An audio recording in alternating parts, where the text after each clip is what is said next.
Loretta Devine played a Wait a stud in friend Being Mary Jane, and she tried to rob. Weak. Yeah, she tried to rob Mary Jane.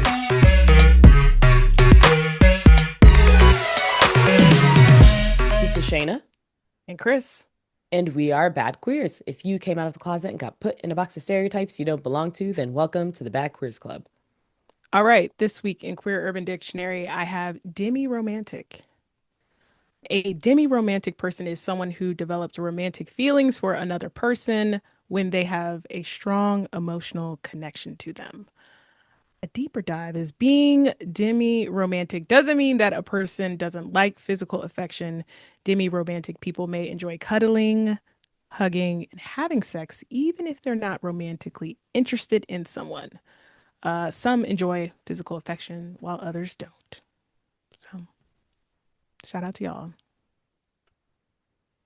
All right, my Queer Urban Dictionary word of the week is dolls. Dolls is a playful term for trans femmes, drag artists, often used to express solidarity or affection. So my sentence, this comes from Pink News. Dolls emerged from Black and Latinx ballroom culture, where the dolls referred to glamorous queens and trans women. Dolls. All right. Well, today we've got company, not one, but two wonderful people who are co-hosts of the Black Fat Femme podcast, BFF, Black Fat Femme. So we're welcoming Dr. Jon Paul Higgins, and we are welcoming JoHo Daniels. So let's start off and have you all get to know Jon Paul a bit. So Jonathan Paul Higgins, they, them pronouns, is an educator, professor, national speaker, journalist, thought leader, and media critic. A Culture Strike 2021 disruptor and Twitter Spaces Spark creator, Dr. Higgins is a trailblazer who is creating and sharing the stories their ancestors didn't get to tell. Dr. Higgins has held positions at Sherman Entertainment and Edith Productions and currently consults at United Artists, Amazon, and other media leaders. They have worked on inclusion projects with Fox, the NFL, Apple, Disney, Instagram, BuzzFeed, and GLAAD. They've also been a featured speaker for South by Southwest and TEDx and competed on Netflix's hit show, Nailed It. And Jon JoHo Daniels, uses he, him pronouns, is a fat, queer, Afro-Jew writer, photographer, activist, and fashionista. As co-host of the BFF Black Fat Femme podcast, JoHo focuses on diving deep into the guest experiences, their power as BFFs, and their joy. As a creative, Jordan has been featured locally and nationally in publications such as Tablet Magazine, Essence, and San Diego Voyager. His work has been featured in Narratively, JTA, Extra Magazine, and more.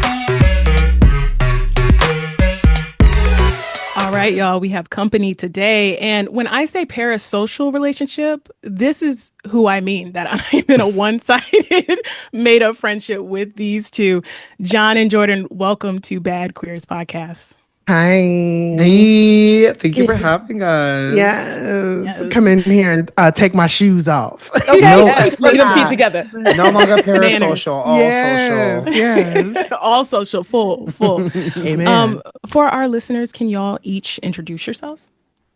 Yes. You go first. Okay, so what's good, family? Miss Jordan, aka JoHo, aka JoHo the Baddest.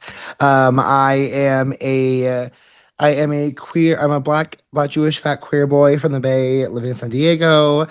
One half co-host of the BFF Black Fat Femme podcast on iHeartRadio Network and Outspoken Network. And I'm so excited to be here today with y'all. Thank you for making the time and thank you for making the magic. Mm-hmm. Yeah. And so this other voice that you will hear, I'm the other half of the Black Fat Femme podcast. And yes, my name is Jon, also known online as Dr. Jon Paul. I am a certified yapper. That is the thing that the kids have been saying. So, I yap in all ways, writer, speaker, doing all the things, helping to produce and make sure that the show goes, beyond your ears and, into your television sets. I know someone just recently hit me and told me that they saw this, they saw the piece that I did for ABC. So that's been really cool. It's just, ultimately really doing my best to make sure that I'm uplifting the voices of Black, queer, fat people. And also Shabbat Shalom to all the other Black Jewish people who be out here listening to us and supporting us as well. Jordan, that's an inside joke, but ultimately, I'm hate here you. for it. I hate you. I was waiting. I was about to be like, so, I love it. Did you teach this? you know what? I gave John a crash tutorial. So John and I were in New York recently. Yes. And I gave him a crash tutorial of the community of Crown Heights, which has one of the bigger populations of Hasidic Jewish people. Amen. And John was like, John particularly just wants the hats that the Yes. Hasidic men wear. Amen. That we have dubbed kosher kind. Yes, kosher kind. Yes, kosher kind. But the Love that she's the back. way people have hit me about that clip, and they're like, "That shit is so funny," and I'm like, the other thing that's so funny. I don't know if y'all seen the clip, but like, it's just John asked a question about like when I talk about my people, don't talk about my queer folks or the hat community, the hat community. Yes. And so that's what John means, and people think it's so funny, which And I was so serious about it too. Yeah. Which me, It's I a would valid say like. question. I mean, facts. I'll be like, me as a producer, like I like listening to who's supposed to produce. I was like, I'm so glad, John, that we had like, because in that moment when John asked that, I was like, editor, cut this clip, because I know we know that people will love this clip, and they did. So it's like, you know what? I love our minds. But also, John didn't tell you that John's also an author. I didn't hear John mention that. John's an author of a book. Okay, so while John's out here uplifting queer people, let me uplift John real quick. John is the author of the book also called Black Fat Femme. Yeah. And that book specifically focuses it focuses on my life, specifically as a Black fat femme, and helping other Black fat femmes be able to kind of tell their story, how to own their story, and really just kind of own the fact that that their stories are valid. And then through Black Fat Femme, the show, we're uplifting other people's stories as well. So just an extension of the stories that we're telling on our podcast. That's all. So, yeah. Tell us how y'all met. Yeah, the origin story. The origin story of how me and Jordan met. So I'll take it because ultimately it really all kind of started. I don't want to say it started with me, but I think it really did start with like, I was working as a professional. So I come from student affairs. I have a student affairs background. For those of you who don't know what student affairs is, those are the people that work in the administration side of higher education. So you have faculty and then you have student affairs. And student affairs are the folks to make sure that all the stuff in between your classes, the stuff in between, your housing, all of that, they are the ones that's making that go. And I was working, I won't say the name of the place because I don't want to necessarily, it was just, I hated where I worked. And every day I would come to work and I would ultimately loathe getting out, going into the office. But there was always a bright spot in me going to work, which was Jordan. And it was Jordan coming to my programs. It was Jordan who would work down the hall. They worked in, was it ASB? Is that what we call ASI. it? ASI. Okay, yeah. ASI. Yes, sorry. So it's been that long since I've worked in higher ed. So they worked in ASI. And whenever I had like issues with ASI, like with funding or needing to get stuff taken care of for my students, I knew I could go to Jordan and Jordan would make things pop for me. And so it was really nice because it was like a big brother, big sister kind of situation, right? Like I would, a little brother / big sister kind of situation where it was like Jordan, if Jordan needed me, I had them. And if, vice versa, Jordan knew that I would take care of them from the administrative side. And so after I left higher ed and I said, yeah, I don't think this is for me anymore. I got approached by iHeart to do the show. And as I was doing kind of the footwork of building the Black Fat Femme show as a show, someone mentioned, they said, hey, I think this show would be better if you had a co-host. And I was like, I agree. And they were like, do you know anybody who would be willing to come in and be your co-host? And immediately I thought of Jordan. I said, we had done a show maybe 4 or 5 years earlier. We had did like a kind of just like a rough thing. The deep lore. Yeah, it was a deep lore. Yeah. It was really silly and it was really fun. But I had just based off of our text messages and based off of the ways that me and Jordan interacted with each other, both personally and, and in real life, I was just like, I think that this could work. And sure enough, I pitched it to them. We did a couple of episodes. iHeart bought it on the spot, and we've been a duo ever since 2021. So it's been a blessing to be a part of this. And I'll say this too, and we've said it on the show. If you listen to our podcast from last week, or if you go down into it, you'll hear that one of the things I will say in our journey is that even with us going to New York, like we were in New York for 4 days together, and Jordan has said this, but I'll say it too.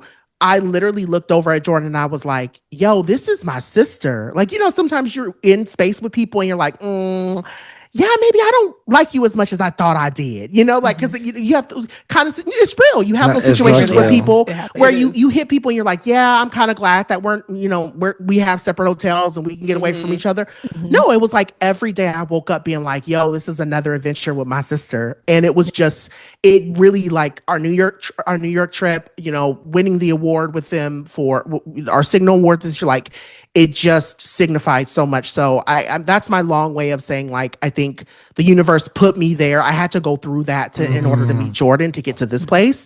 And even though that was a very terrible situation, I'm so glad that it happened. So yeah. I love that. What was the first interaction between you two? Like, what I think I peeped one of their outfits and they were taking a picture. You were outside and you were taking a picture. We were doing pictures for ASI. I don't know what it was. And you peep the outfit, and then so it's two things. It's that, like, it was like such like a short moment. It was so quick. But one thing I remember a lot is when you hosted the queer centers, like, the GSA, like a better words. But you, I don't know if you remember them, but so there was someone who was a student there. They're wearing heels, and I remember you were mid talking about like some deep shit. They got up and mid conversation. You were like, "Wait, shoes? Yes, bitch. Yes." And I was like, "Oh, I love them. I love them. Yeah. I must know who they are. I must and also like you don't often see like another like black fat femme in your life, right? Like, as a black fat femme myself, as someone who was, especially, at that point I was 23, 24, so I was like super young, in like some formative years, not seeing many romance of people who do the work I want to do, and are really good people, right? And I got to meet Jon and be like, oh, like Jon's like I want to be Jon when I grow up. Like that's simply how I saw them in that interaction. But that interaction lives in my head rent free. Of you been like, yes, bitch, those shoes, get those shoes. And it was in that moment, I think for me also, I always tell people too, working there also helped me with my own coming out, in terms of like, yes, I was queer, and yes, I was black and fat and all of those things, but I never saw myself as trans or non-binary until I started working there and seeing other trans and non-binary students being so open about who they were there. And so when I left, I was like, what do I have to hide? And so I often will say that too, I think Travell Anderson says this so well in their book, but you can't be what you can't see. And I think about that very much so, like, yes, I was a vision for you, but a lot of the youth at that time, or a lot of the students at that time, were a vision for me. And so I think, formatively, I think the universe was conspiring to say, I'm going to put you around the people you need to be with. And obviously you're one of the people that stuck with me throughout that trajectory and that moment. But I also have other friends and other people that I've connected with from that job as well. But all to say, I think the universe was really helping me become who I needed to be at that point. And I'm really grateful for it. I literally thank the stars for you and for so many other people.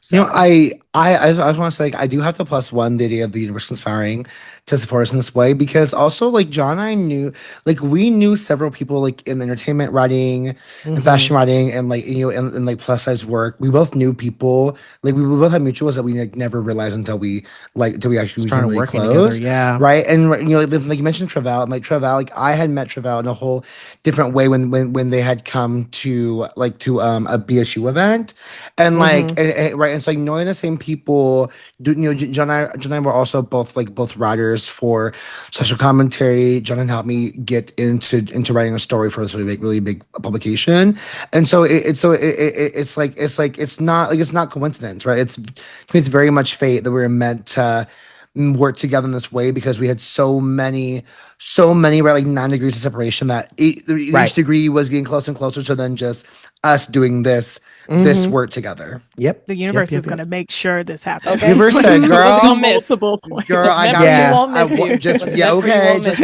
Marsha was like, you need your Sylvia, girl. Yeah, okay. I said, I know that's right. The universe was not going to let y'all do a misconnection. Like, if it didn't work that night, you see at brunch, we'll keep trying. I've been on Craigslist like, hey, it was not going to be. Other BFF, are you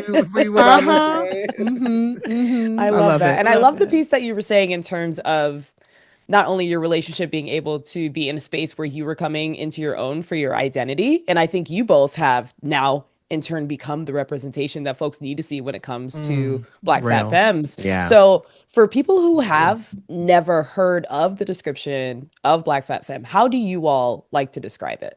Oh, that's a good question.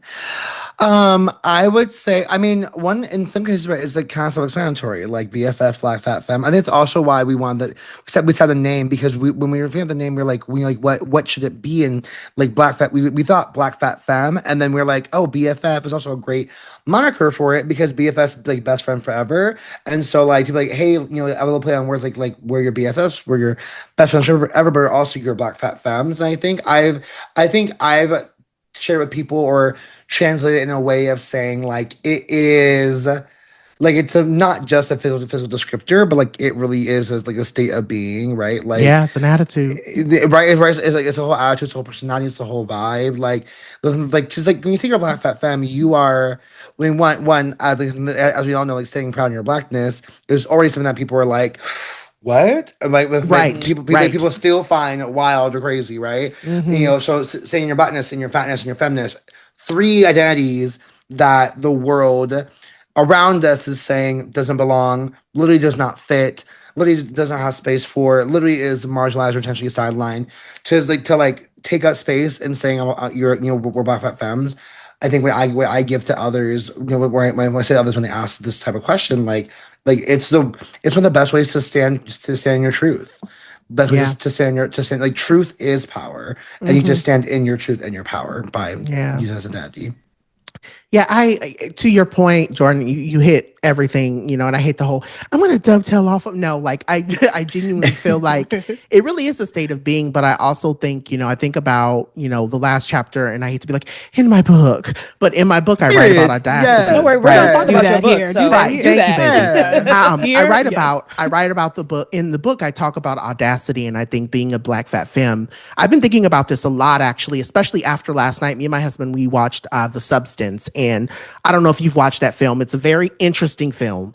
I'll say interesting with the caveat of it is very gory. If you're not a person who's into like blood and body and all of that, it can be a lot. But I think about that, right? This idea of, watching that film and thinking about it, it's been in my head for the last couple of weeks. This idea of like, how dare you be Black and love yourself? How dare you be queer and love yourself? How dare you be fat and love yourself? How dare you be feminine and actually love yourself, right? Like all of these things that make you who you are and that you've had to fight through to become it. And me and Jordan talk about this a lot on our show. We've had to push through so many different levels of adversity to like stand here on this platform, on a podcast where people came after us for being like, how dare you love yourself the way that you do?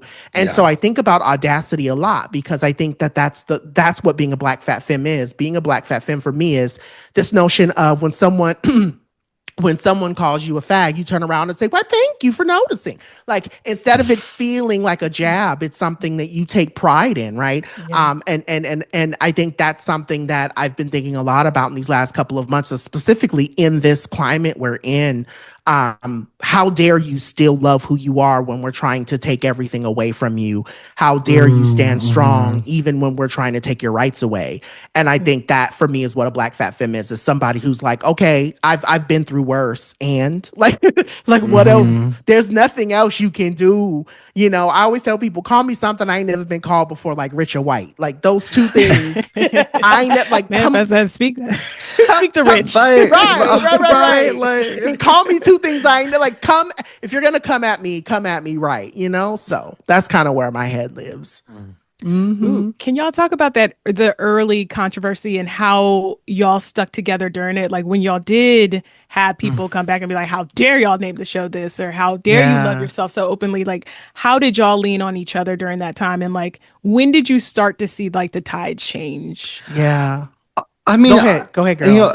I mean, like, I honestly, I think, and Jon, can you tell me if you think I'm wrong with this? But, like, I feel like Jon and I just didn't care. Like the Jon, like no, like people, like people are gonna don't do it, little girl. Don't do it, little girl. Don't do it, little girl. But I mean, like people, like you can go on on like Apple Podcasts right now, right? And you'll see that like our ratings are not high. And you'll see the people who reviewed us negatively are like literally are like, oh, these two fat bitches.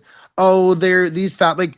None of it's about our show or our content, right? Right, Our content's great. People just hate us that we're fat, right? And they so hate, like no one ever had. No one's given us bad feedback that our show is not good. I mean, so, at least. And so you know, I think we've always just seen it as like people just like we know that people are gonna. We knew going into this that people did not like our identities, and they were going to. We knew that this would be a bold statement to the show, which is also why like I think iHeart picked it because we knew it was gonna be a bold show for their own slate. I think you know I think we knew that like our responsibility is not to people that hate us. Our responsibility is to people who need us, who need us, who we reflect, who love us. You know, like it's to our producers, it's to our network, it's to our actual listeners. Yeah, like that's what our responsibility is for. So I think we both have really just like got show through it. We had someone did an episode like their own podcast, like a hate watch of the show. Yeah. And Jon had like mentioned it in passing, and Jon was like, I didn't like really like want to bring it up because I like I didn't think it was like that conducive to like us, which I mean, that's like the big sister to protect me from that. I listened to the episode.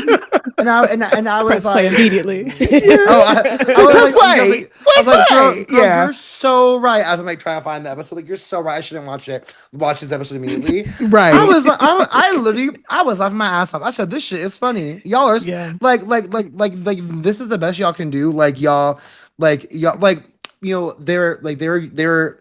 they were making inference about for example, like me, I have a stutter, so they were making inferences like about meaning special need, being me having special needs, which I was like that's just a gross thing to say. Like you can't even I can't be offended because I'm just like you're so horrible of a person. Yeah.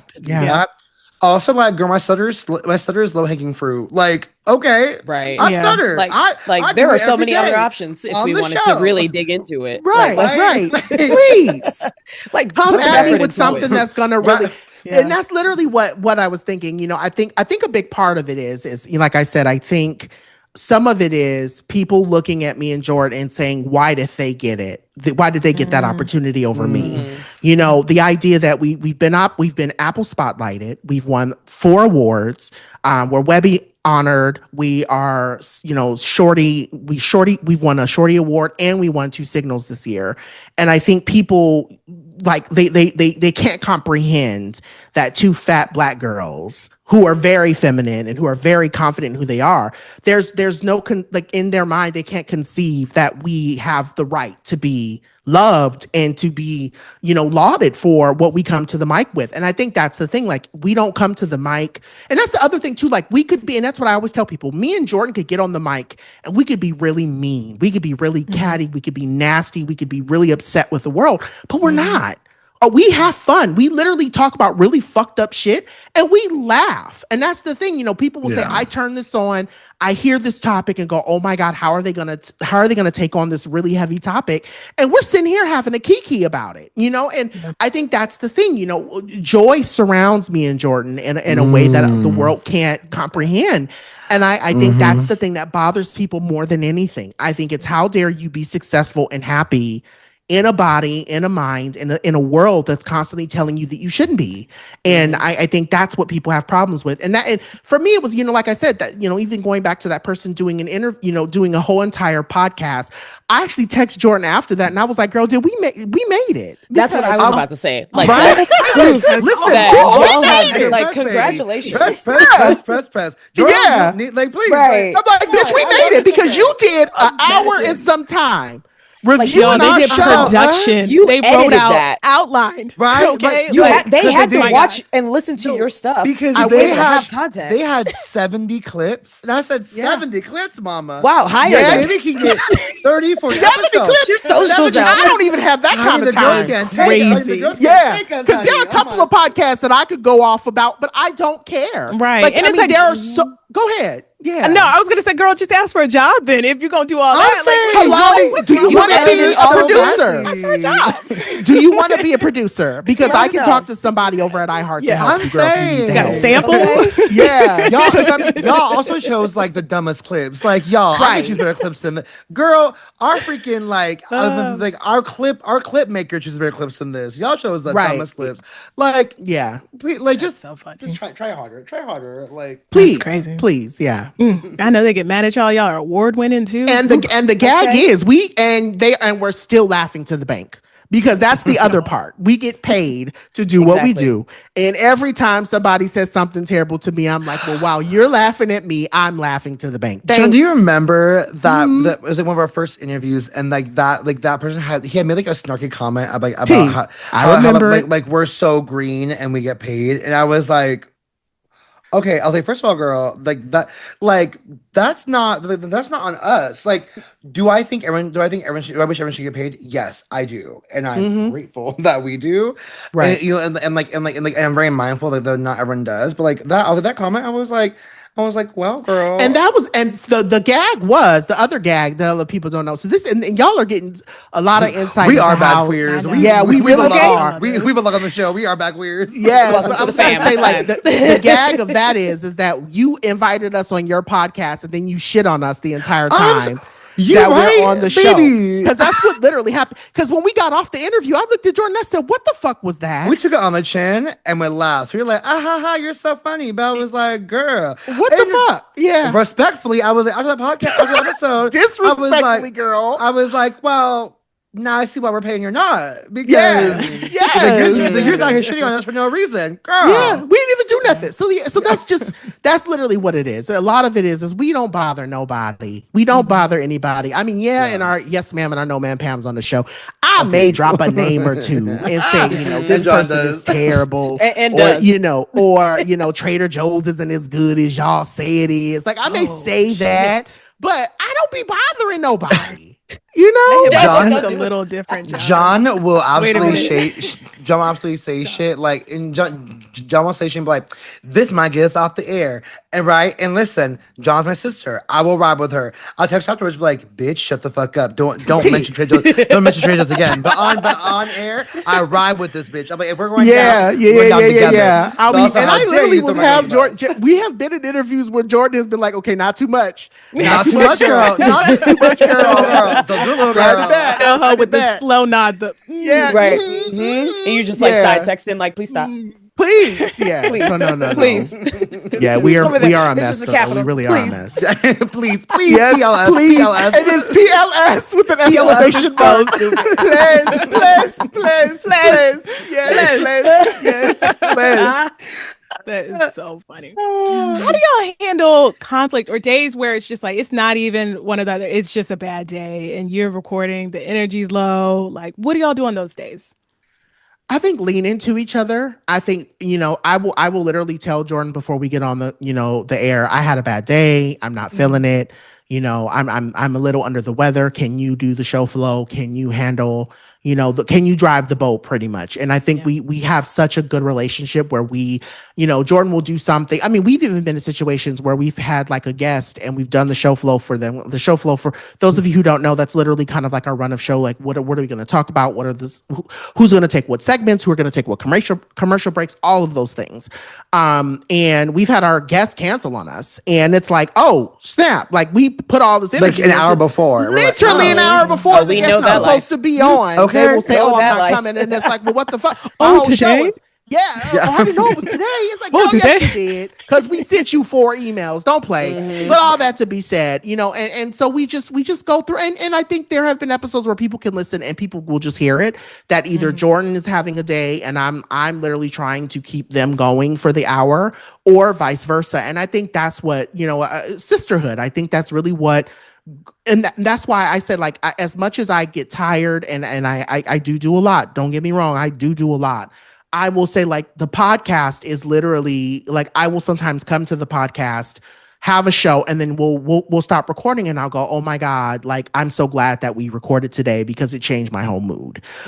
Or it made me see things differently, or it made me take, like, I'll sometimes go off on a tangent about something that's going on in my life, and Jordan will say, well, how about this perspective? And that's the thing I will give Jordan. Jordan, I don't know why Jordan's degree is not in psychology, because Jordan is one of the most empathetic people that I have ever met in my life. But Jordan has literally, in so many ways, has helped me reframe things, have helped me, okay, girl, step back. Now let's think about it this way before I popped off about things. And I think, I tell people all the time, like, as much as I say my husband makes me better, Jordan as a co-host has made me better as well, because Jordan has genuinely helped me really see on days where, because I'm that girl that will fly off the handle. I don't care if it, and I've done a lot of work. There's a lot of therapy in me that I have worked on. I've worked on a lot of stuff, but there are some days where I'm ready to let people have it. And Jordan will go, okay, mama, now let's think about this before you pop off, because we don't want to cross, any T's and dot the I's. We don't want to cross or dot. And so I'm just grateful. Like I said, I'm grateful, and it's not always roses. There are days where Jordan has been on my neck, and there are days where I've been on theirs. And, obviously it's a working friendship. It's a working relationship. But I think the reality is that I see Jordan as, like, there is no BFF podcast without Jordan. That's what I tell people all the time, because people go, oh, you're a podcast. And I'm like, no, it's our podcast. And I make that very clear. There is no BFF. Even with the book, there is no BFF without Jordan. And so, they make me such a better host. They really do. So. And honestly, like, I don't think Jonah have ever actually, like, to point right, like, where, to John's point of, like, sometimes I'm on their neck and they're on my neck. Like, we've never actually been, like, mad at each other. Like, right, like when John says, like, we're on each other's neck, like, it's about like making sure we're on task. Like, we're driving the boat correctly, right? Or, like, or things where I'm like, hey girl, what's up? But we never actually been mad at each other, right? And, like, listen, when you don't know somebody until you fly to New York with them, arrive. Look, you have a 4-hour delay. 8-hour flight. Right, about 1:30 in the morning. Have to take a shuttle to some backlot somewhere at 2:30 in the morning where there's not a single Uber lit. My God, you don't know somebody until you do that, and you just laugh the whole time. Yes, like we're both so fucking pissed at the situation, but we're just like snickering to each other, and I'm like, no, there's nothing you can do to make me hate John. Like, there's nothing. Yeah. Like, I was like, we see each other at our primal worst. We're like, can we get this damn car and go to our hotels, please? And we're like, it did first. But John and I were still like, bitch, I love you. Bitch, I love you. Yeah. When you're standing outside in New York and it's cold, it's like 30 degrees. Cold as fuck. And it's late and you're tired and your McDonald's fries. Yes, McDonald's away. I had to throw that McDonald's away because I was so disappointed. I was so mad. I have never screamed at a girl like that. When I screamed at a girl like that, it's because I love her. We were all rooting for you. I was rooting for you. We waited a half hour in that line for them damn fries. We sure did. And paid full price. Let's talk about it. Okay, premium pricing. Then New York price, because that is New York price. Exactly. But it's a memory that I will always cherish. It's funny. I'm gonna say this real quick before we drive the boat from this convo. But so JoHo took a picture. He took a picture from the back of the bus that was taking us to where we needed to pick up our lift. And it was the back of my head. And I said, you can see how pissed I was. Even from the back of my head. You could draw flames. You could see the flames around John's head. Like, why the fuck how pissed I was. am I here? Because I was holding it back. I was going to say John was on shoulders. Right. Was John right here. Hot, honey. There are no other words. Hot is the only word. Yes. I was pissed. Yeah. Well, for all of this journey that y'all got to go through, as you've mentioned a couple of times, you all have had some recent accolades. Yeah, which we're so excited for y'all. Do you feel like winning when you got these awards, when you received them? What were actually? I'm going to pivot that question. How did you feel receiving those awards? Was it a moment of feeling seen? Were you like, we've made it? Was it a motivating factor? Where did you lean once you started to rack in these awards? Well, so for two of them, so I'll say this: the Webby honored was cute. So okay, cute. That's cute. Thank you. We appreciate being seen. No shade. I'm just saying. It was kind of just like it was like, oh, okay, great.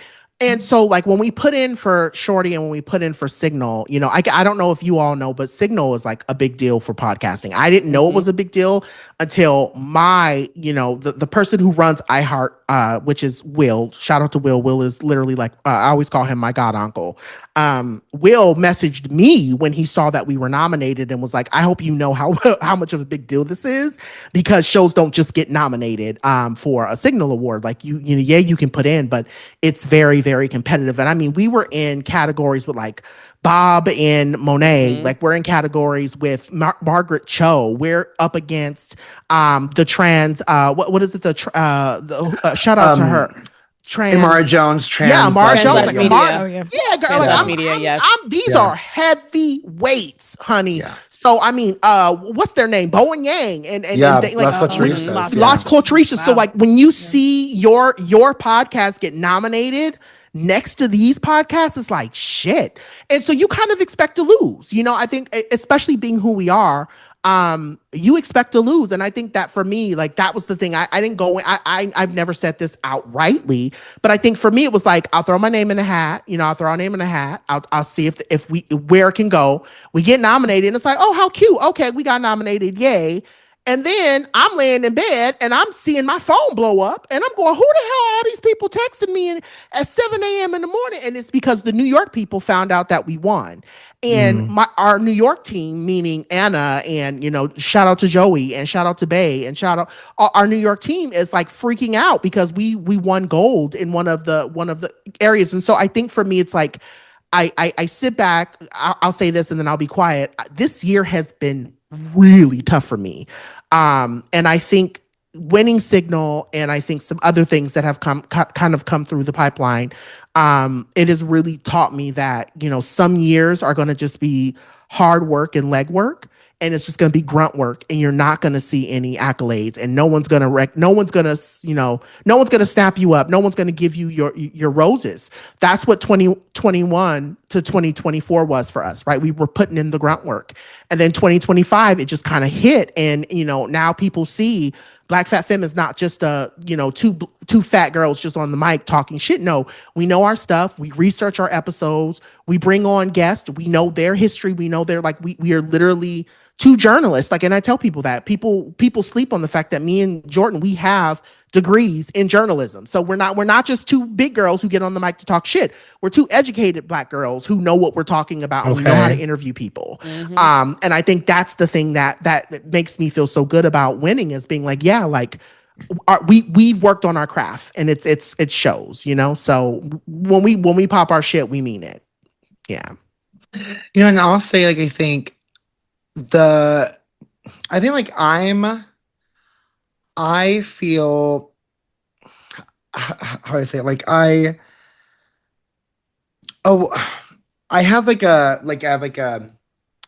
a tug of war with my relationship with like winning things. Because just winning so many awards. No, but like I like because I have a tug of war because I don't always know what they mean, right? Like I don't always know what they mean for us. And to me, like, and I what matters the most to me is like, what does it mean for people, like the people that we reflect and serve? Because like, to me, like the whole point of this podcast, that like the end user isn't the award show. The end user is the people that we hopefully help and like hopefully help change a life, if not more. Save a life. Save a life. And so I always I always wonder, like, what do the awards mean? And so when we got the Shorty Award, that was like really shocking, because I think also like we were like, you know, that was like I think our second year like fully fledged, and so, like that's a pretty big deal for that, and that was like really unexpected. And then the Signal Awards, I think that was unexpected because it was also a listener's choice award, so it was also people were voting for it. And so to John's point about the heavyweights, right? You have heavyweights with hundreds of thousands of followers or fans, right, sharing them to be voted for as well too. So for us to get votes, like one to be seen by Signal Awards as a brand and a company, to have them have us nominated, then for people who listen to these shows to also vote for us, that to me was really amazing. And that to me, like, that was a big affirmation of like, oh, not only people, like, not people love us, but they are moved by us.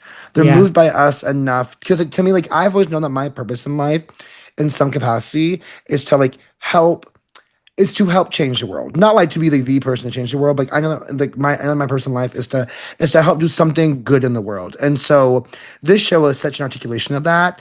And so I think, the word is amazing because it's an affirmation to me that like we are on the right path of goodness. And that feels really amazing and cool. And like, yeah, and like, yes, it does feel nice to say multi-award-winning podcast, BFF Black Fat Femme. Like that really feels really nice too. I think like and when we're told like the morning for the Center Awards, like it was 7 a.m. here. Like our New York team is blasting our phones. I sleep on D&D, so I wake up, my phone goes Girl, off. you are always on like, DBA. Not trying to drag you, but please, nobody I love a silencing. Nobody hit Mother me. said you are silenced all day. Mother Very few people I allow past my D&D. John's one of them. John can yes, pass my same. D&D. But like I wake up, I'm like my hair is all messy. Like my bonnet fell off somewhere in my bed. Like I have like eye crust. I was like, what the fuck did we win? And they're telling us how amazing this is. And I was like, and John's still asleep. So John wakes up and John's like, bitch, I'm literally crying. I literally I'm like, I literally am crying because I, again, did not expect to win. And I think that's the thing, I want to say, and, even speak life into y'all, whatever awards, whatever things you put out into the world, there's a part of you, I think, as a minoritized individual, and please correct me if I'm wrong, we feel like we're not deserving of a win, right? We know off the cusp that us being who we are, we're going to be overlooked, right? And so I think you get ready for it. I think it's easy for us to just accept, oh, we're not going to win, or oh, we're not going to be seen, or no one's going to care, and you just kind of dust it off. I'll throw my name in a hat, and if I do, great, and if I don't, at least it's just something that I can say that I tried. And so to say, after years of, the first year of our show, having people come on our socials and tell us, oh, what are y'all going to talk about? Y'all don't know. This is stupid. This is a dumb idea. All of these things that we heard in our first year of being a podcast to now be in going on our fifth year, to be constantly renewed without question, to have, people coming up to us on the street. I know Jordan have shared their memories of people coming up to them. I've been in places where people have stopped me. I always tell the story because this story is so funny to me because it was such a New York ass moment. So one time I was coming back from New York. I don't know what I was out there for, but I was coming back and I was putting my bag in the overhead, and this guy looked over at me. He was like, "You that podcasting nigga, aren't you?" And I was like, "What?" And he was like, "Yeah, my daughter listens to your show." And he was like, "My daughter listens to your show." He was like, "You and that other light-skinned guy, huh?" And I was like, "Yes." And it's so weird how he knew who we were. He didn't know our names, but the fact that he called me a podcast, he was like, "You that podcasting nigga, huh?" He said ally. Right. He was like, my daughter listens to your show. My daughter knows who you are. It was just a really cool moment. And the same thing, I remember being in New York back in like April, and me and my husband were getting our stuff off of the rail over at it was a JFK. We were at LaGuardia, and a woman came up to me. She was like, "You don't know me, but I have your book. I just want to say I love you. I love Jordan. Thank you for what you do." And it's those moments that tell me every day that is the reason why you get on that mic and why you talk your shit the way you do. Because somebody, regardless of if it's a man who has no idea who you are but knows what you do, you are making an impact. And so I think that's the bigger thing for me, is why I keep doing it and why we keep showing up, even when people don't see it for us, is knowing that somebody does, So Absolutely. A lot of bodies too. My goodness. Y'all got awards, journalism degrees. There's a part 2 of that podcast that's coming soon. They're going to read your book, John, and hate the podcast. Part 2 is coming. Okay. That's going to be their new series. Is that is like going to how be their when new people do it series. for reality TV shows, that's what they're going to do for y'all's podcast. That's what's going to happen. Will they listen to all 176 episodes? Yeah, exactly. Have fun. Every level of success. They're updated. Exactly. Yes. I want to ask y'all about your experiences so far with. I work in queer media, so I want to ask this without y'all like messing nothing up, but like.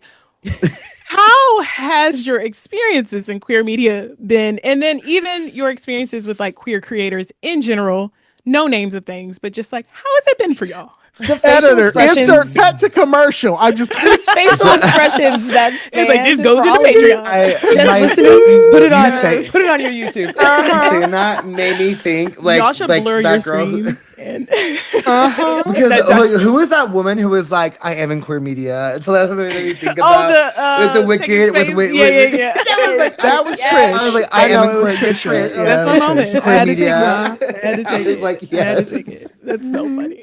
Yes. I am in, yeah. But Well, yeah, I am in how queer has it media, been for yes. y'all? How has it been? So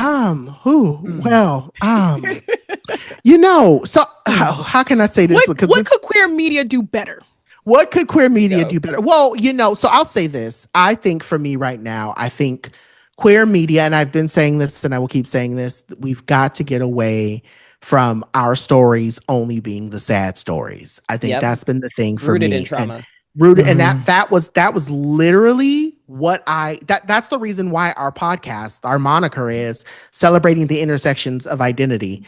We're celebrating. And so even when we're talking about the hard shit and the terrible shit, we're still celebrating what we've overcome and what we've been through. And we're trying to figure out, the best ways. So like even our last episode, so by the time you hear this will be, I think it'll be 2 episodes over.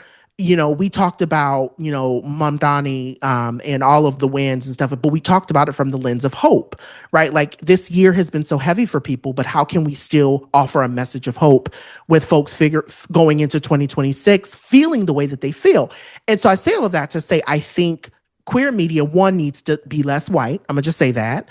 But I also think there needs to be more intentionality about the stories that are being told out there. We're not all of us are struggling, and I've heard other queer people say that, like I think Jared Hill made a point about that. Jared Hill said, when I came out, my family celebrated me. So I don't know.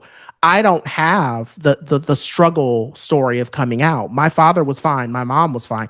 They had to work through it, but we were good. Same thing. Sharjah Sells, another great, trans person who said, when I came out as trans, my family loved on me. My family helped me, transition. So, not all of our stories are rooted in this. I'm looking at your Pariah poster, no shade. I love Pariah. It's a great film, but that's not everybody's story. That is not the moonlight of it all. That's not us. It's not everybody. And I think that's the thing I really wish people would adhere to with, like, how do we, especially in this moment, where are the uplifting stories for people that really need them? Yeah. I feel like the spectrum is either sad, horrible story of like loss, being kicked out of your home, or insert straight actors, bold, just ripping out in these new pics of them on the beach of Mykonos. Like that's what it is. And I'm like, I don't want either of those things. I want like how many times a day is there some like, and maybe also like especially like gay male focused media. Yeah. So many of them is gonna be about insert actors, new Calvin Klein ad and their ripped abs, right? Why don't you do a story like about an amazing black queer podcast about two black queer podcasts that are really changing conversations around around black queer folks. Yeah. I wish that happened more. I think so but also like queer media also, but also it's like I critique because I love it, right? Like I'm a consumer of queer media as I am like a creator of queer media, and I think I think your question about working with queer creators, I think like that's a big majority of our listener base is like our queer creators, and I think we've received nothing but love and nothing but like people like really like loving what we do and loving who we are as people. So I don't have an issue with that in itself, and I think and we have had some some good recognition from other queer publications as well too. I think queer media as a whole could do better about uplifting stories that uplift others. I also think we could. I don't know. I also think like it depends who you like which ones you read. Like I think a lot about like my friend runs Tag magazine, which focuses on queer women and queer femmes. Yeah. And I think like they really great stories that centers on queer women, queer femmes, and queer trans folks that Out magazine's not doing, or but I also love Them by Condé Nast, right? Like Them, I think Them does really good like discussions of like about politics, and like and media, and Two More, same thing. And also to that point, queer media is constantly being defunded and and pushed out too. So it's like part of me does have critiques of what we can do better, but also I wish queer media also had more of a chance to thrive. I wish queer media also had more opportunities. I wish I had more ad dollars. I wish people actually cared more about queer media, right? Like I wish that queer verticals, like I think a lot about, right, this collapsed Teen Vogue, and they're putting Teen Vogue as just a vertical in the Vogue, in the Vogue family, in the Vogue site, and what a huge detriment that is to the people who have avidly read Teen Vogue for like their, like that's how they actualize themselves, was reading Teen Vogue, and we don't have that. We don't have that in queer media. Like we don't have a huge, big flagship queer publication. We have different publications that are verticals or imprints and other publications, but we don't have that. And I think queer media deserves that. Queer media deserves to have some mediocrity. I think queer media also deserves to have amazing storytelling. Yeah, Ryan Murphy, we love mediocrity, but go off. Yeah, we love it. We appreciate it. Somebody said Ryan Murphy is the white Tyler Perry, and I was said, just about to say they're like the Spider-Man meme at this point. yeah, I said okay. Screaming. I'm just here to. I didn't say it. I'm just saying that's what I've heard. No, but it's and so I also true. want to say, Jordan, not to take away from the importance and the seriousness of what you said, because it's very on brand and very necessary. But I will also say, Calvin Klein, if you would like to bring Bad Bunny back to do more photos for you, please, please. We that's what queer media needs. We need more Bad Bunny. People don't We understand need the more Bad crossover. Bunny. Yes. That's what it is. Please. Okay. John's like, Yes. okay, get him a multi-year deal. Please, On every Calvin year. Like, No? like yes, I'm not mad at the ad. Right. There's I'm more. mad that every story is about the ad. Yes, I see yes. the ad itself. I need the whole story about it. Give me something else. Yes. And just, Can you like- come like- up with something else? Can you come up with something else? And give me Benito on top of that too. Like, Yes, okay. please. Uh-huh. Come on. Yes. Baboni. Yeah, Baboni. Okay, Baboni. Baboni. Oh, that's too good. No, Can I ask a question though to y'all? Yeah. Chris and Jenna? Like That's my journalism degree. I I know. I was like, bring it. I would just love to. I would love to like reflect that question back to like back to y'all. What do you think queer media needs more of? Do you feel who do you think, or like maybe not who do I want to like say names, like what do you think is going well or right in queer media? Yeah. Well, first off, it is white as hell, as most things are. Like, so that's got to change. It's very male led. There is not a lot of Black queer women spaces. There's like, a couple of magazines that come and go. Like we've joked in the past, Shana and I, about like after Ellen days and like, the early aughts to now, like what's out there. I know that things like Gay Magazine and, those Instagram accounts kind of exist and they do fill a void. But like you mentioned, JoHo, like I wish there was like bigger things for Black queer people in particular, because there are the advocates, the outs, and, all of them out there. But like something that's for us, that's like a standing brand, like the guiding light, the North Star for Black queer people, like umbrella. Yes. And just seeing that expand. And also, sometimes I see it more on our side of things, that y'all could correct me if I'm wrong, but I think the generational divide, it sometimes gets in the way with things. Like, John, I love when you mentioned earlier about meeting JoHo and like learning from him as a younger person, and just that information swap. And like too often it doesn't happen that way in our community. Right. Like there's a lot of very old bitter studs that we talk about a lot on the and show. Will stay. Or just And people, will stay deep in 10 toes down in their bitterness. 10 toes down in bitterness. Like I look at these younger masked folks and people who get to live their truths earlier, and I'm just so happy they get to do that. Like I love prom time, seeing how they dress up and how, just all of that, and even just learning from them. But sometimes, I think that older generations we could be stuck in our ways about just kind of listening and just, even if it's not for us, like not judging, being like, okay, because there's some things that they do where I'm like, y'all got that. And Yeah, good on that's y'all. all you. Go Yeah. ahead. Good for y'all. You know. Uh-huh. Yeah. I love that for But you. yeah. So I was those are gonna the say, things. not to cut you off, but did you watch Being Mary Jane? Yes. I did watch a little bit of it. Okay, Yeah. I there's watched all a of it. season where they bring in that stud and she tries to rob Mary Jane's family. And immediately when you said bitter old stud, that was the immediate thought I had. Not Was that that big character picture. Yes. from Being Mary Jane. Oh, Of course, the stud. As soon as it happened, I was just like, y'all, don't course. piss me off. Screaming. Don't piss me off. yes. Christ. Yes. The stud, the villain. Yes. Like I was hot. Was that I season two? hot. That was, I think it was like season Like 2. 2 or 3. It was It early. was funny. Yeah, Just when gotta they go brought back. in early. that stud. And what killed me was So Loretta funny. Devine playing a stud. That was the thing that Oh, Loretta Devine, literally sent me over. please. The We don't edge talk about was it enough. Loretta Devine. We You know what? really I'm don't. gonna have to make a post No, about that wait, this week. but y'all I'm gonna lying. make a post about that Wait, this week. You know what? Loretta Jonathan, I'm Devine. gonna put y'all as collaborators. No, Y'all like lying. Loretta on this. Devine. Because I'm we're not not- making this up. We're not There's making no it way. up. Not making it up No, at no. all. No, hold on. Not making it up. No, No, y'all- y'all over hold here. on. Let me No. just. Loretta That's- Devine I'm like, played a Wait a minute. stud in Friend. Being Mary Jane, and she tried I'm to rob. weak. Yeah, she tried to rob Mary Jane. I just really want to know who she. Wait, Loretta studied. Devine was the stud that tried to Okay. rob Mary Jane. Oh my god, Yes. this picture is a Her wild. character's name I was will- Cece. God, Okay, and I have to see it. I she have was to a see it. villain. I She was the IMDb. villain in it, and Really?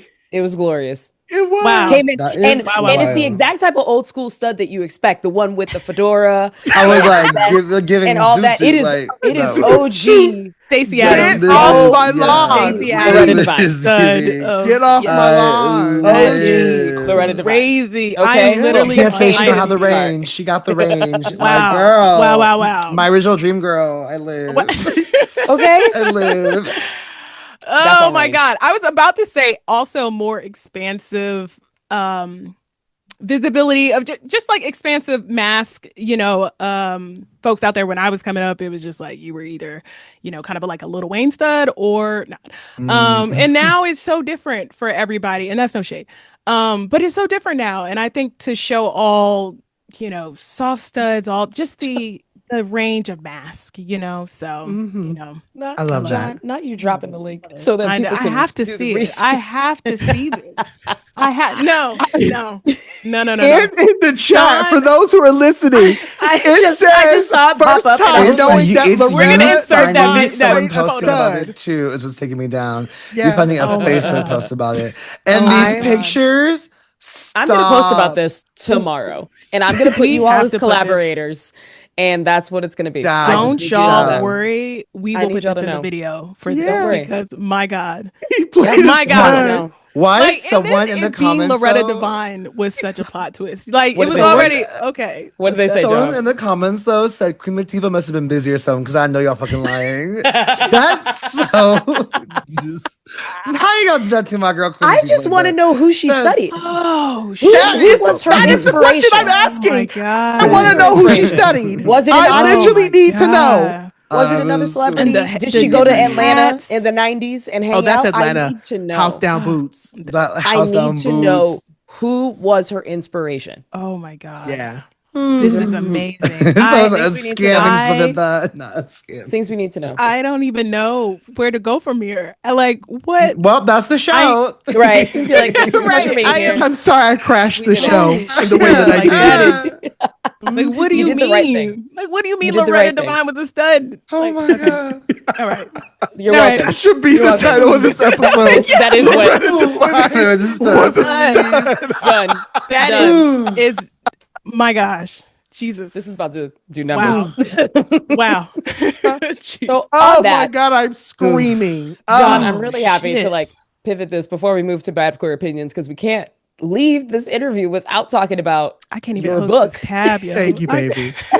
we can't do it. We can't leave without the book. Stupid. So first Yeah. of all, writing a book is not for the weak. It is What not. made you decide that right now was the time to Yeah. write your book and put it into the world at this time? Well, I will say this. So what a lot of people don't know is, and I think that's we always have to kind of correct people because I think people go, why did you leave Jordan out of the book if the book is called Black Fat Femme? And I go, well, first off, the podcast was a book before it became a podcast.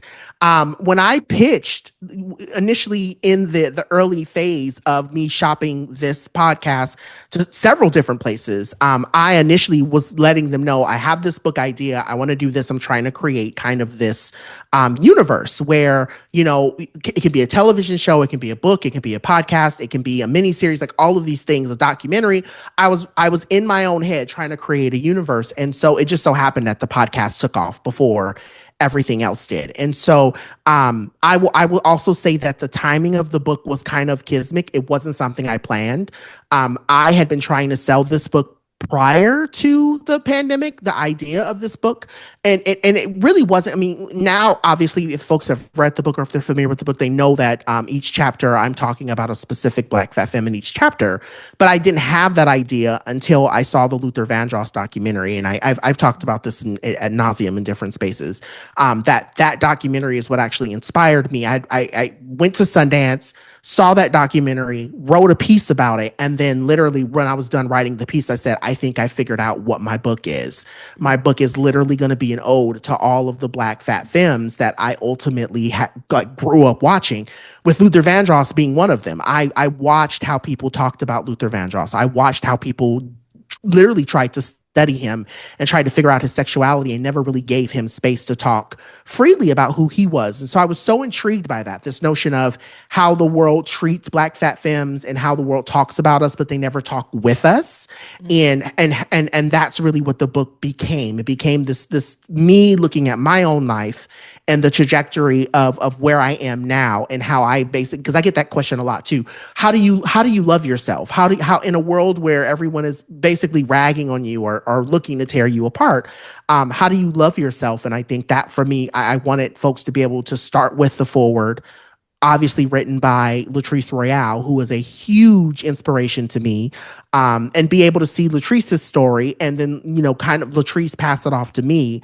And then I say, okay, now it's y'all's responsibility to go off and to write and tell your stories the way that you want. And so as I think about, what my next book is going to be, there's room for everything to happen. But I think for me, it was so important for me. I think the biggest thing was I didn't want what happened to Luther to happen to me. And what I say is this, and I don't mean that as a slight. I was worried that if something did happen to me, I didn't want anybody being able to say, oh, this is who I thought Jonathan was, or this is who I believe Jonathan to be. No, you have 11 chapters to tell you exactly who the hell I am, what I went through, what I experienced in my voice. And I think that for me is what the Black Fat Femme book is. It's more than just the title. It's really this telling, a very authentic telling of me saying, these are the things I went through. These are the things that a lot of Black Fat Femmes go through. And now we have a blueprint as to who we can become and who we really, how to become our full authentic selves without feeling any fear behind it. So yeah. Mm-hmm.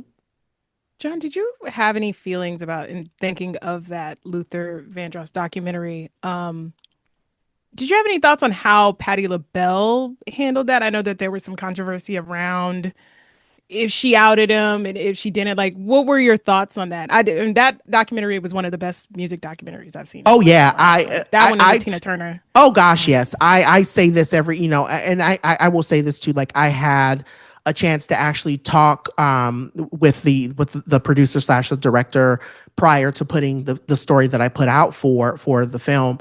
And I think for me, I appreciate it because even Dawn, Dawn was very much, when I was talking to her, I had asked her, can we go to lunch? And I interviewed her to write the story. And she said yes. And one of the things that Dawn was asking me prior to the interview was, did I get this right? Right. I think she was really worried that she was telling a story she shouldn't be telling, considering who she was and where she comes from. And I actually told her, I said, I think this is probably one of the best documentaries that I've ever seen. You can feel the care, you can feel the concern, you can feel the worry. I appreciated that it didn't become a whole game of I appreciated that the whole 2 hours was Luther gay or not. Yeah. It was very much this idea of Luther being a very soft and a very kind person who had a very mean world, him having to navigate a very mean world and how he still stayed soft and so kind and caring up into his later years. And so what I say all of that to say, shout out to Dawn. I hope that if she does hear this, that she knows that she's just one of the most talented directors of our time. But what I will say is this, thinking about what happened between Luther and Patty, I don't necessarily, I actually didn't have any smoke for Patty. And I'll say it this way. I think Patty just wanted what I think some people want is, leave my friend alone. You already know. I'm going to confirm what you already know and let's move on. And that's how I felt like she dealt with it. Was it her space to say it? Probably not. But, I don't believe that Aunt Patty, knows how to mince her words. Yeah. I don't, it wasn't Andy Cohen. It was, you know what I mean? Like, you can tell when someone's being messy. And I can genuinely say when Andy asked that question, Andy knew what he was asking. He knew who he was asking it to. And I think Patty felt like she was put on the spot. And I think for Patty to go, she would be feeding into the speculation that the world already had. And so I think she was just doing her part as a friend. And I just, like I said, what bothers me more is that instead of asking the question, what was Luther going through, or what challenges did Luther have, as someone who couldn't be his authentic self, we immediately jumped into his sexuality. We immediately dived into the thing that pretty much ate him up his whole entire life. And that for me is the bigger issue. So I don't know. Miss Patty is good with me, and I still would like to get an original pie because the ones from Walmart are nasty. But if one day she was to invite me over and we can have pie and we can have a conversation about it, I would love to sit at her table, before it's too late. I know that woman can cook. Well, I mean, Big Luther and Little Luther. Who? We get Patty and then go on Scott's show, and all y'all can cook and eat. Have a good time. Yeah, I always say Big Luther is the reason. Patty is the reason for Big Luther, and that's okay. She was the reason for Big Luther because she could cook. She could cook, and she cooked a lot. And she did for folks. And she did. Yeah. So, but that's my take on it. But I, again, love to Miss Patty. I'm gonna forever love Luther. I'm gonna forever love anybody and everybody who sings his praises, because we wouldn't have Brand New Day without him. That's the thing that holds me. Can you feel a brand new day? We would not have that song without Luther Vandross. And that for me is what holds me every day. So yes, beautiful factor. All right, I'm going to go ahead and transition us to our bad queer opinions, because we are having a time. I want to be respectful of your time. So we're going to go ahead and shift over there. You are fine. And talk about bad queer opinions, because what type of bad queers would we be if we didn't have unpopular queer opinions? As mentioned to you all before, this is a fun space. This is a space where you can just, anything flies here, and we always have a time. So Kris and I will be sure to go first. Mine is hopefully quick and simple, but I am really talking to queer women. Queer women, I am talking to you. I just need you all to be, my bad queer opinion is that I need you all to be better about dating, and knowing that not each first date leads to moving in. Like, we can date and have fun and just be dating. And if the dating is not working, we can stop. We don't have to try and figure it out like we've been in a 5-10 year long relationship. It maybe just doesn't work. And you that's said why go home. Date. Okay? Please leave. You can go take home. The leftovers if you want. I don't care. But I need you to leave. And it is okay. I have a friend right now who is doing this like 30 dates in 30 days challenge. And she's documenting it on TikTok. It's very entertaining. She's a queer woman. And she's can we get one date? And it's talking about how she's going on second dates with some of them and things like that. But I appreciate it because she's showing people that, like, hey, you could just go out and date. And as long as you are being transparent about what's happening, then you're good. She's very clear of what she's doing. She tells people how she feels when it happens. And then she comes back and she's just like, no, this person was boring. This person was this. And it's not anything that she hasn't said to the person. Okay. And I love it. I love that person find out live with everybody else? that person already knew. But I love it because she's giving visibility to seeing queer women just go out and date and not be like 1 date, 2 date U-Haul. We don't need that. We don't need that. You don't have to go on the first date and then try and figure it out. Just, it's okay. It's okay. Is she also doing shorter dates too? Because you know how it obviously the U-Haul happens because it's one full 3-day date. Like it actually doesn't end. It is so a weekend. That's actually how it happens. It just the date never ends. Or a 2 to 4 business day date. Yeah. That's how it happens. Not 2 to 4 business days. Oh Yes, Lord, indeed. Yes. not the FedEx of it all. Quick. Yes. Quick. We talk a lot of emotions shared. There's overtime. There's extra hours. Yeah, there's things that we're putting in here, but it was just a good reminder to be like, hey, we can go on a date. Maybe we could go on a few dates. And if it's not vibing, that's okay. You're not a terrible person. I'm not a terrible person. That just means that we don't click. Hey, that's real. Please. That's okay. Down. No notes. Thank you. No notes. Thank you. It's a solid reminder. Yeah, mine is also it's kind of a reminder. It's a bad queer opinion, but not really. Sometimes we do community notes, y'all, where it's just like, this is just, put this into church. Yeah, we got to bring that up in the next meeting. Yeah, just letting y'all know. I just want to tell my fellow mask, and this was something I had to get out of because for so long I would only go to the men's section to shop. Like there was a lot of trauma. Like I did my 18 years in the closet with my mom, did all that. I never looked back. But I want y'all to go back to the women's section because there are some gems there, especially if you're thrifting. But just don't close your heart to it because there's some stuff over there that's good. They've started to add deeper pockets in their jeans. You know how they used to have the little false pockets or shallow ones. A lot of different stuff going on in the women's section. So don't close your heart to it. Look over there, peruse, try something new. You just don't have to shop in the men's section just because you like masculine clothing or unisex clothing. Like look around. There's a lot of different stuff. So more of a community now. Actually, don't do it at the thrift store because I'm a thrifter. So if you want to do that at a mall, online. You said don't take my clothes. I know that. Don't take my clothes. Don't take my clothes. Yeah. Don't take my clothes. So, that's what I heard. Don't take my clothes. But in general, online, and in a bigger store for sure. Just, look over there. There's some stuff.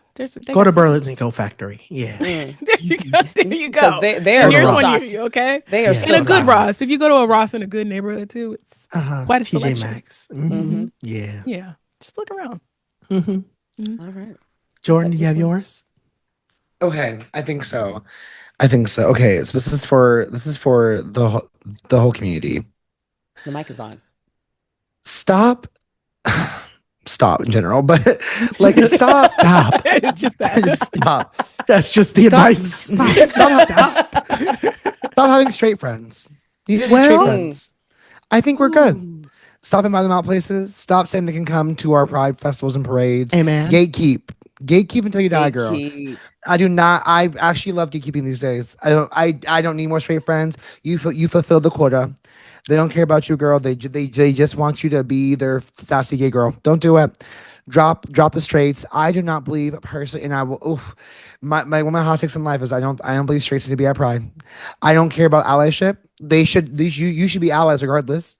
You don't need to march in my parade to be my ally, girl. And we, as queer people, keep enabling them to say, no, you can come. You can come to the queer cookout. You can come to our festival. You can come to our bars. No. Tell them no. You tell security if they see a straight, don't let them in. Yeah. We're done. But wait, so will we have to ask folks, are you queer or are you straight? And they honestly, you'd be like, prove it. Kiss him. Kiss him right now. Do it right now. The way I've done that with friends. They be like, oh, because I want to dabble. I'd be like, make out with her right now. Yeah. Stick your tongue. I'd be like, is there another line I could just get right in? I'm actually like, okay. And the real dolls express line, express entry. Listen, because like y'all kiss. We have not been bullied and silenced and censored our entire lives. Just let the straight people come into our place to have fun. You have most likely, if you live in a neighborhood, beloved, you have maybe 3 square blocks of like queerness and the city of 1 million other people. The straights have every other neighborhood. I think we're fine. Yeah. They can stay there. You listen. They have so many options. They could also stay home, watch Love Island. That's something. Or Love is Blind because ain't no queers on that. You have so many things to do. Well, last season. Question. What? Well, that one. Don't get Jon talking. We know exactly which one. Okay. Yeah, the one with the one who was married, was in the relationship with the girl who had a salon. supposedly, because her hair never looked like. Okay, so my opinion. I had an opinion, and then I changed it as y'all was talking. I already have had someone reach out to me and say, I stopped listening to your show because you changed in your opinions and blah, blah, blah. So I hope I don't get in trouble for saying this, but I was going to say, this is a general queer statement. Babies, if you are queer, you don't have to have an OnlyFans. You don't have to have one. It's okay. Now, if you want to have one, that is okay. But there is no pressure for you to show me your booty hole on OnlyFans. It is okay. Because you won't be seeing mine ever. I'm putting that out there for the world to know that if they, Jonathan got news on that. No, you don't. No, they don't. Somebody lying, because then it won't be me. But I'm just saying, for the love of me, please, you don't have to. It's okay. There are other ways to make money. You don't have to. To be clear, we aren't shaming sex work. I'm not. I want to be clear. Sex work. I'm just saying that there is a pressure. To do sex work. Right. No, there is a pressure that I feel like I hear where it's like, I got OnlyFans. Okay, baby, but it's okay for you to not have one. So for the girls who don't have an OnlyFans, it is okay for you not to have one. Do not feel pressure to feel like you have to show your body all the time, like other girls and the other dolls do. If they want to show their bodies, have fun. Do what you do, make your coin. But if you are a girl or a doll who feels like you don't need to show your body, it is okay. That's what I was trying to say. Did that register? Good. And I was gonna say that's exactly for who it's for. Like the person listening to this knows who that's for. Like where they're like middle of washing a dish and they're like, I don't have to sign up. It's just like Lyft and Uber. I don't want nobody in my car. I'm not gonna drive my car around with other people in it that I don't want. So I'm not gonna sign up for it. It's not for everybody. It's for some people, but it's not for me. So I think that, like I said, it's for who it's for. Yes, you are correct.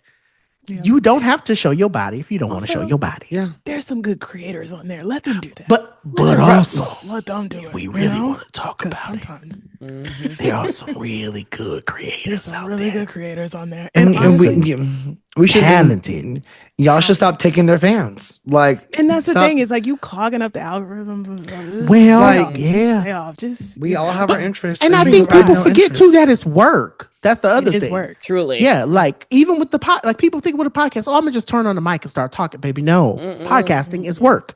So it seems fun when you're in it, but if you can't commit to the bit, then quit. Like you can't. Like it's not for it's not for you. If you can't commit to the bit, quit. You know. You see those in California billboards. Right. Just go refer to California would products. absolutely buy those and put random products. Yes. I'm gonna get in so much trouble. Jon hates sex workers, and they talking about liberation work. We should be able, baby. That's not what I said. You know what? I said was at least then one of those publications will finally write about us. That's that fine. part. That right. also, and it's gonna do numbers. The numbers go. No press is bad press. So great. Yes. We love sex workers on this show. We love content creators, and I love them all. About porn extensively on this show. Now I will say this: I am subscribed to some of those babies, but what I'm saying is, not everybody needs to have a page because if you can't commit to putting out good content, or you can't go to the extremes that the other folks are going, then you don't need to have a page. Okay, that's all I'm saying. It's like some of you never watched America's Next Top Model and saw it's like what the girls went through to be a model. Yes, right. Like y'all need that to making be, the band. Y'all need that. Hello, walking to Brooklyn for cheesecake. Okay, yes, across that bridge to get cheesecake. And while we're here, since we're talking about it here, let's talk about it. I also want to, those of you who like to do the whole, I'm gonna charge you $5.99, and then I have not had the space to say it on my show, so I'm gonna say it here. Yes. Go to hell. If you are charging $5.99 and then you're going to try to make me pay $10 for a clip, that means it's $15 to watch your content. So just charge me the $15. Don't charge me the $10 on top of the $5.99 I pay every month. That's some The bullshit. $5.99 is like Instagram stuff too. Like it's not even. It's stuff that's It's- on their page. Like But- it's not even. It's just a Stop photo of playing them. with me. Yeah. Stop playing with me. That's I just want to say that. That's all. Yeah. I'm glad, John, that you got to get that off here too, because that's Honestly, 'cause important to talk That about. was big on your heart. honestly. Could feel And you it. needed to get it off. We needed to have a discussion It's about it. annoying, but I was just gonna say, baby, not everybody needs to be a OnlyFans creator. There are multiple ways to be a creator. What are you laughing about? I Joy? know, like So okay, just while we're here, the Grindr going. bots who are messaging the boys on Grindr that have these pages like that have pages like hung dom top looking like looking for easy bottom to submit, but only if you pay for my subscription, girl. Go away. only. No, girl. If OnlyFans. you not I love message the me, copywriting started off strong, and then They don't don't And then message it tailed me off. being Mhm. like, "Hey girl, do you don't message me like, hey girl, do you want to hook up?" And then be like, "If you want to hook up, like subscribe to my page." Why would I? Why would I do that? Why would I? Yeah. What? No. Like it just. Yeah. And, maybe while you we shouldn't- are here, though, maybe you shouldn't be. too- If you have to beg people on Grindr for the payment, I don't think you should be OnlyFans girl. If you have to hustle on Grindr, it's not for you. Yeah. What are you gonna say, Kris? Sorry.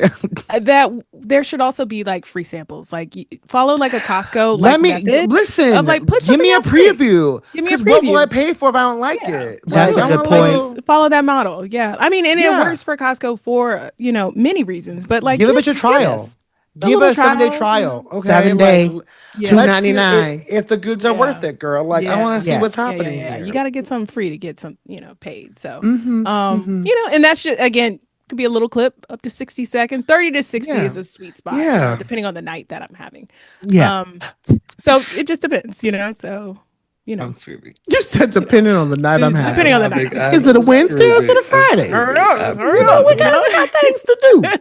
Got a I little gotta bit more wake up. time to stretch out on the weekends. So, I longer clip, but, Yeah. so yeah, I think that was very helpful advice, John, and very I constructive. appreciate that. I hope people take that as Yes. such. Yeah.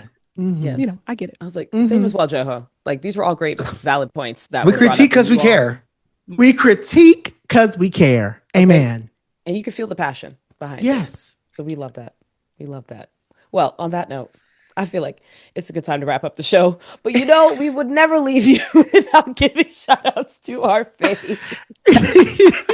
Perfect note. It was like perfect transition. Well, on that 'Cause note, what else time do to we go. say to this? Time to do it. My shout out this week goes to the Queer Nightlife Community Center, which its acronym spells QNCC or pronounced Kink. It's run for and Period. by queer nightlife workers to empower queer, trans, and low-income communities through access, support, Yes. and celebration. Love that. During the day, the space will provide healthcare services and work-based training before transitioning to music programming in the evening.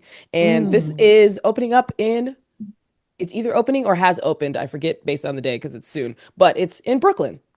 So Of course, it's Love. in follow Brooklyn. them at kink.bk, spelled QNCC.bk on IG. I love that. My shout out is to Moodeaux, founded by Brianna Arps. Moodeaux is a Black woman and queer owned fragrance brand redefining perfumery with clean unisex scents. And it's Flaunt How You Feel ethos. Their Black in Fragrance initiative uplifts Black perfumers and brands worldwide, pushing for real representation and change. You can follow them on IG at Moodeaux Official, and we'll have the spelling of it in the description. Jordan? I am okay. Can we do multiple ones? Yes. Is that okay? So my first one's gonna be to Edwin Sotos in LA for what they're doing with is called Apaga el Odio. They are helping lead the work to hold Univision and Telemundo accountable for showing ICE ads doing ICE propaganda during their shows, which the majority will serve Latino people.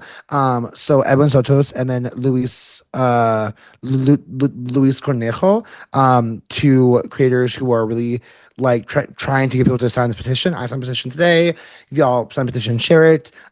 Let's make sure that these two huge networks that serve this population of people, Univision and Telemundo, like stop showing ICE ads and DHS ads. Like you are endangering your community in that way. So shout out to them.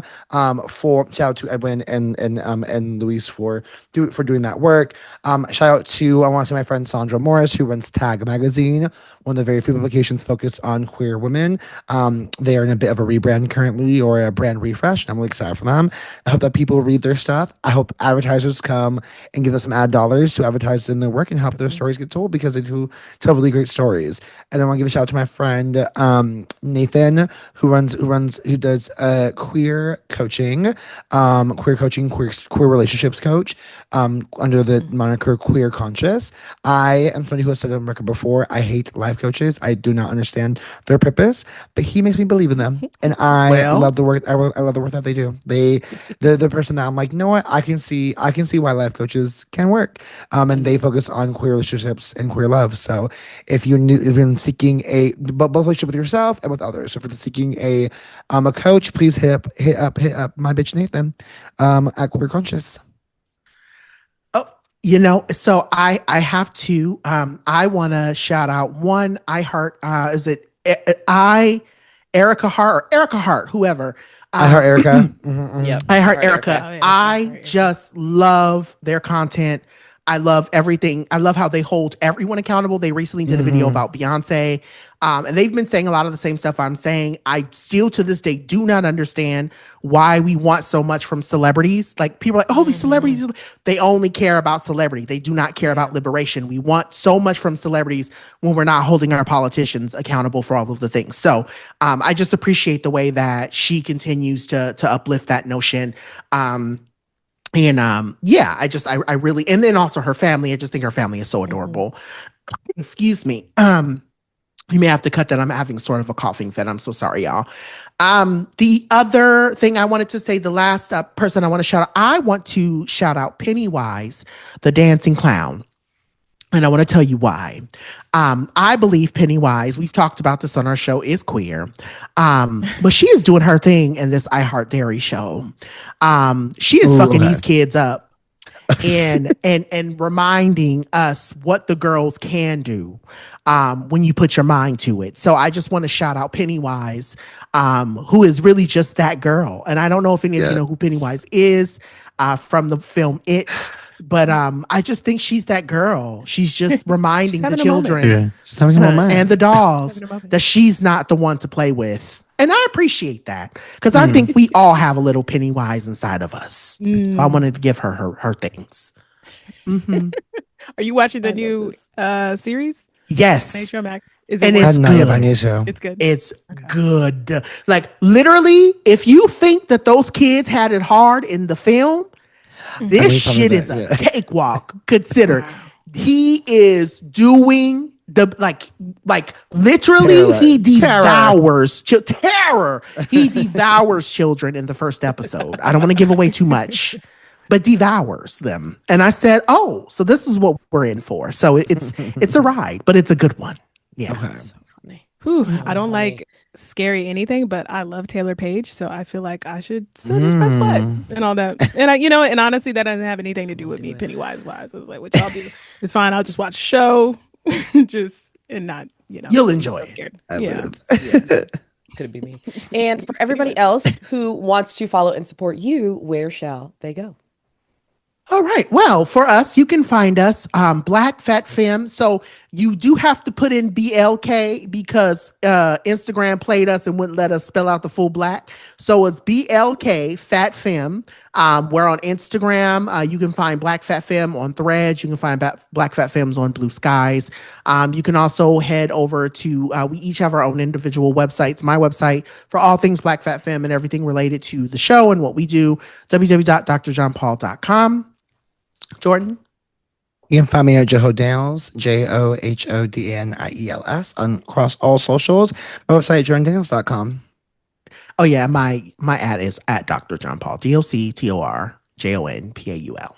So There we go. Jon JoHo, thank y'all so much time. for being on the show. Y'all know y'all have to come back on now. Like, Oh, y'all please. like, Yes. And we're going to do a Please. cross. We have to do a cross. Okay. Well, now you Yes. have to come over Okay. On to our ours as well show. too, please. Like Yes, y'all please. energy. I I have texted to. John. I was I like, "This love is so it. much fun. Like, Yes. really, this is so much fun." So thank y'all Having a for being ball. amazing. I'm so glad you didn't text Mhm. John like PLS. Like, Please, please, Please get us off the call. please, Please. That's how you're gonna know if we ever come Don't out and prove we see it a post where it's right. like, should we have posted that or not? You're gonna see us just come on there and be like, PLS. Please, Yeah. please. That's Sabrina Carpenter. Please, Please. please, Yes, please. Y'all happy to come hilarious. on. Oh, So I happy have to. Yes. So happy for y'all success. Really, it has been so an honor to meet y'all again Please, from yeah. afar. Y'all have just been Done friends it. in my head. So it's so great to actually Yeah. meet and interact with y'all, and the work y'all put out and the words y'all put out into the world and confidence that y'all put out for all of us out here. So thank y'all so much for being y'all. Absolutely. Thank you. Okay? Yes. Thank you so much, y'all. Thank you for having us. This was a blast. Yeah, Thank you. truly. And then for everybody else who tuned in, thank you for joining us on this week's episode. And as always, we will see you next week. Take care. Can we talk about things? I'm sorry that I'm